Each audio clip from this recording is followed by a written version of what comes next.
అందరికీ నమస్కారం. నమస్కారం మాస్టర్స్. సాయన కుంభరాశిలో పుట్టిన వాళ్ళకి అంటే జనవరి 21 నుండి ఫిబ్రవరి 19 వరకు పుట్టిన వాళ్ళ మధ్యలో పుట్టిన వాళ్ళకి ధ్యాన శ్లోకాన్ని ఇప్పటికే ఇచ్చాను. దాని యొక్క వివరణ చెప్తాను. ఓ వశిష్ఠ, విశ్వమందలి లోకములన్నింటి లోపల వెలుపల నిండియున్న అమృత స్వరూపులైన దేవతలు నా వాక్కులుగా స్తుతింపబడుతున్నారు.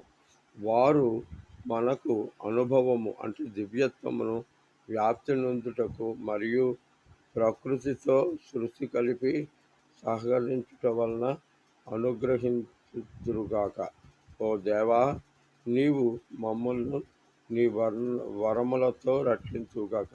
ఇక్కడ ఇద్దరు ఋషులు, ఒకటి వశిష్ఠ ఋషి, తర్వాత అగస్త్య ఋషి, రెండు అంటే నవీన యుగంలో